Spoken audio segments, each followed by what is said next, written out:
കറിയൊന്നും ഇല്ലെങ്കിൽ പെട്ടെന്നൊരു കറി ഉണ്ടാക്കാം. മടിയൊക്കെ ഉള്ളവരോ. ഞാനിവിടെ മാങ്ങ മുറിച്ച് വെച്ചിട്ടുണ്ട് ചെറുതായിട്ട്.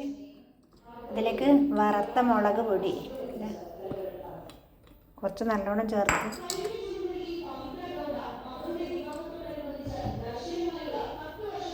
ഉപ്പും കുറച്ച് കൂടുതൽ ചേർത്തു. വേറെ ഒന്നും ചേർക്കുന്നില്ല.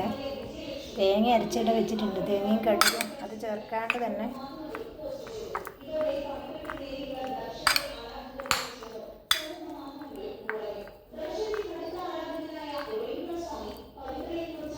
വേണമെങ്കിൽ ഇതിന് കടുകും മുളകും പിന്നും വറുത്ത് ചേർക്കുക, കറിവേപ്പിലയെല്ലാം. അല്ലാണ്ട് ഇത് മാത്രം എടുത്തിട്ട് നന്നായിട്ട് ചോറുണ്ടാകും. കുറച്ച് ഉപ്പ് കൂടുതൽ വേണം, എരിവും. നല്ല പഴുത്ത മധുരം ഉള്ള മാങ്ങ തന്നെയാണിത്. എന്നാൽ നല്ല ടേസ്റ്റ് ആയിരിക്കും.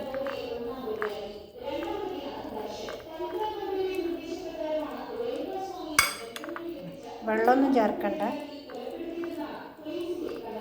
വേണം ഇങ്ങനെ വേണ്ടാതാക്കി ഇത് ചേർത്തിട്ട് ഒന്ന് കടുക് വറുത്തിട്ടാലും മതി. ഞാനിപ്പോൾ ഇതുപോലെ കഴിക്കും ചോറും. നാളെ മാങ്ങക്കറി റെഡിയായി.